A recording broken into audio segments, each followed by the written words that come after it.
Hi everyone, I haven't done one of these for a while, but I'm going to do a discovery call breakdown, mainly from my side, why I ask certain questions, how I pitch certain things, the reasoning behind it, how to open up a customer, all this sort of stuff. So let's get into it. And growth, kind of putting those functions together as technology evolves, obviously. Uh, the real difference, if I want to give you one, with us and other, I don't want to say direct competitors, but like the competitive landscape of what a founder is thinking about when they're thinking about sales, growth, and expansion.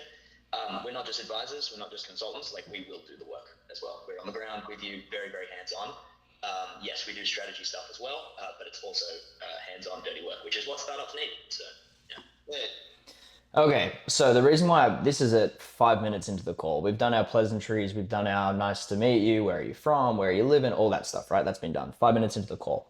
Why do I address consultants, advisors, and our difference straight away? Well, we've done a close lost analysis of some deals that we've lost in the past, and a very particular pattern came up quite a lot actually. So more than I thought when I before we did this analysis, and the industry in general, if I had to like paint the picture of growth agencies, like clay agencies, lead gen companies, advisors, consultants in the startup space, if I had to paint that picture, there's really two buckets of competitors with us.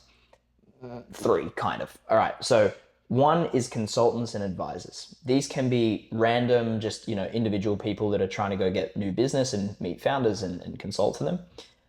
They could be part of a VC network or an accelerator. So hey, we've got a bench of experienced guys, like talk to them, whatever, and it could be free, it could be a paid engagement. But they're consultants and advisors, one bucket. Second bucket is we get compared to lead generation agencies, unfortunately, but we do. That's just the reality of it. So that's the second bucket. There's problems there.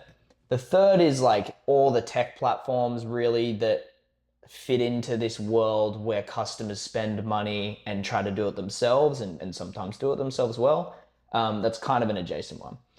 I want to focus more on the consultants and advisors here because they often come into deals late and have different opinions than us. And then it's the question of, well, who does the founder listen to? So the founder might listen to this one versus us. They might listen to us versus them. When we get a really good consultant advisor who wants to work with us, and clearly, if I already know them or something like that, then we work together. And I've had great partnerships and working relationships with those people as well, off into the future when we're both not on that contract anymore. The reason I bring it up at the beginning of the call is to get over this potential future objection. I bring it up, I point out the differences, I try to really get away from the competition early. And then if there is a consultant or advisor in these conversations, the next call we have a question that we typically ask right at the beginning as well, which is who else are you talking to? What does the competitive landscape look like right now? Like who's that competition basically? And that can also get them in the room. If they're in the room, it's a way higher chance of conversion. So that's why I ask it. Yep, 100%. So we can go into the specifics, obviously, but it'd be good to get an overview from your end, like where's the business at, where's the sales process at, how's growth going, just super broad questions at the beginning, obviously. Okay. Whatever. So for the Pulsar, the main vision for us is to combine the bank and stablecoin transaction in one and collate everything here. Yes. Okay. All right. That makes sense. 25 since September. I looked on LinkedIn, but sometimes this information is like hard to find. On LinkedIn, it says 2 to 10 employees. I'm assuming you're under 10 employees. It says there's no the Crunchbase and stuff. You haven't raised funds yet, but you just mentioned funding before, so I want to be sure. Have you raised money? No. For now we bootstrap totally, and we plan to raise first round I think this year. So. Okay, why did I ask, have you raised funding before? Well, I've done this for a while. It seems very obvious, but people who haven't raised money, who have under, this is a subjective number, but 10 employees typically don't have money to spend on our type of services, right? There's outliers, there's rich people, there's people who've sold a business before, they're bootstrapping the company. There are outliers for sure, but in general, if you haven't raised money, less than 10 employees, you probably can't work with us. You can in another capacity, but that's a different story for services, right? So I ask that as a qualification mechanism on my side. If they are less than 10, he has funded it or she's funded it themselves or from whatever funding source. I just know I can't go in at certain prices, even if they wanted to work with us tomorrow, right? They're just not going to be able to afford it, which is fine. That's part of our business. That is a heavy criteria for us, so much so that we have different ICP segments for these two groups: less than 10 employees, no funding, versus 10 employees. Once you've got that, you're funding off revenue anyway, so that's fine. We can work with you at that point, even if you have no funding. Or if you've got less than 10, you need to have 500,000 in funding. Is our cutoff. So very hard line in the sand there as to how the conversation goes, which is why I ask it again at the top of the call. So we have like 3 more months to close our pre-seed round. Nice. I love this question because it really like splits founders into my two buckets of my ICP. Where's your mindset at in terms of product market fit? And I think I know the answer to this, but I just want to be sure, because there's pre-product market fit founders that are in like experimental. Now we found our product market fit. It's about. Okay, this one is a very interesting to dissect and telling question about founders' mindsets. So I basically said, and I always set up this question as well, where I speak with founders all day, every day. Some of them have product market fit and some of them do not have product market fit. They are two very separate conversations. Where would you put yourself today, Mr. Founder? Would you say you are still figuring out ICP, messaging, go-to-market, product market fit? Do you have are you pre-product market fit? Or have you figured it out, all good, we have product market fit, now we're just going to scale? That's two very separate service offerings from my side, but two very separate mindsets. Now, in this case, I did say, I think I know what you're going to say, but let me ask the question anyway. What did I think he was going to say? I thought he was going to say, no, I do not have product market fit because of the conversation of how many customers he currently has, which is not very many, especially the price point. So he turned around and said, yes, we do. Now that is very telling of founders' mindsets and how, and this isn't a bad thing. This isn't a knock on founders at all. Confident. This guy is definitely not, but I have had founders who are somewhat delusional to an extent, in the fact that they've figured out product market fit when they don't yet have evidence. So then the question is, well, what is evidence? Now, we don't help with product market fit per se. We're one step before. We're message market fit. I know that's not really a term that's like widely used, but basically it means how to sell something from a cold outbound standpoint. Now that can be channels like LinkedIn, email, all that stuff, yes, specifically, but more message market fit is like the conversation. Do people affirm pain points? Do they, when you present some level of opportunity towards them, what's the reaction like? Do they convert to another call? Do they want to join a Slack channel? Do they end up signing a contract, right?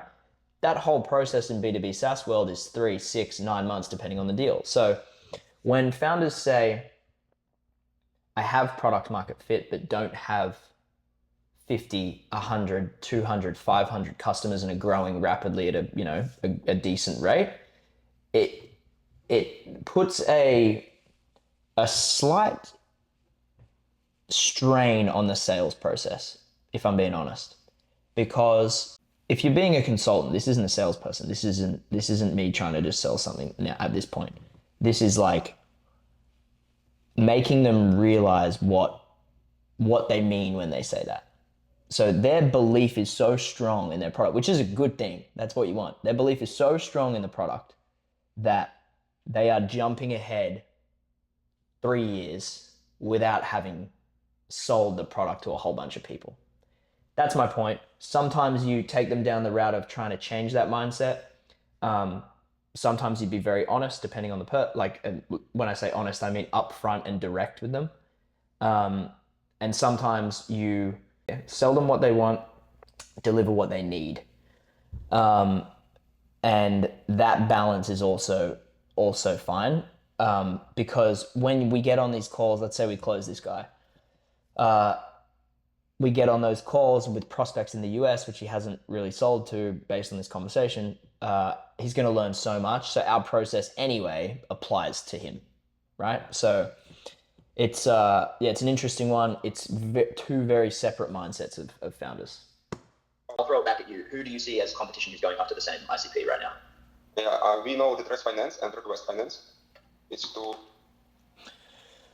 The reason why I ask about competition and who do you see as direct competition, again, some of the common answers we get is there's no one who's our competitor, which is always funny, because just because someone isn't building the exact same product as you doesn't mean that there aren't adjacent competitors who steal your budget, right?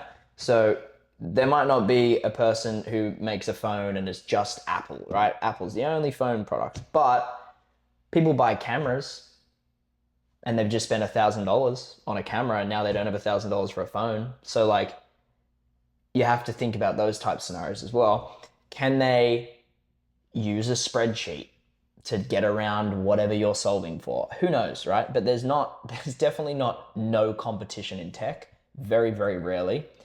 So that's a common answer.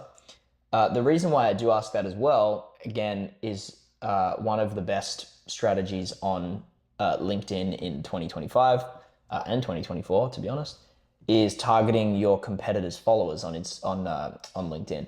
So the company page of one of your competitors has associated followers, right? So that 100,000 followers, 200,000 followers, 50,000, whatever.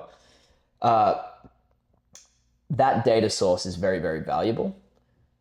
Those people are active on LinkedIn to some extent because they're following a company. They are following a company in your space. So if it's a direct competitor, that's gold. If it's an adjacent competitor, still in your space. And if it's like a behemoth of the industry, a legacy provider, they're still kind of in the space, right? So 2 data points there is, one, they're active on LinkedIn. One, they're following people in the space or companies in the space. Very rich data source. They're very active and might respond to a message at a higher rate. We know that to be true. So scraping at your competition, super targeted message from there.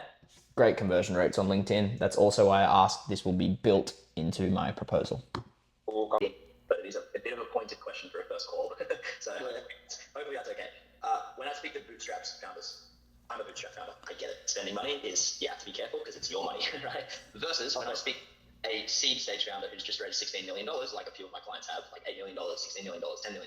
Very different ballgame. Yes, you're still spending your money, but it's invested money. It's not hard, earned money like a bootstrap founder. How is this potentially being funded? And obviously, don't tell me how much you got in your bank account, but how has it been funded? Is it off of revenue? Is it off of a previous business? Like, what's the funding source there? Because that does dictate what I'm going to propose. I'm not just asking it for how much can you spend, not that sort of thing, but it helps me. Okay, a lot to dissect there for sure. So you'll notice the amount of qualifiers I have in that spiel before I ask the question. If I was to ask a question to a founder and saying, how much money do you have to spend? They're probably going to give me a bullshit answer, to be honest. It's not rude, but it does feel a little bit direct with no qualification in there, no qualifier. The qualifier in that instance is, I'm going to ask you a super direct question for a first call. I hope that's okay. Getting his permission. They always say yes. No one ever says no to that because they want to know the question. And then I kind of explain that ICP stuff, right? So it was like, I speak with founders all the time. Some founders that we work with have raised $10, $20 million. Some have raised $1 million, $500,000, and some are bootstrapped. I get it. I'm a bootstrap founder. Spending money it's hard to get money out of bootstrap founders, right? So I don't want to, you don't have to tell me how much money you have in your bank account, but how are you funding this business right now? Is it a previous exit? Is it savings? Are you in debt? Like, I just want to get an idea because I know that every dollar counts at this stage. I get it. I'm in the same boat. How is this being funded? What's the funding source? And if you want to tell me like a rough budget, that would be great. That gets people to open up about money, right? I'm not going to show you the answer to this question, but like that gets people to really tell you what's going on. He gave me an exact figure, and now I just have to reverse engineer it. So the way you ask questions is so important. The amount of qualifiers you have before and the story or the relationship, like I get it. I'm a bootstrap founder as well. Like all that stuff, very, very important. Highly technical, difficult to execute because of the pressure of a sales call. Got to stay cool as a cucumber. Lots of energy. That's why I drink coffee 24/7. And you'll be able to get a lot more out of prospects than you otherwise would have. So I hope that helps.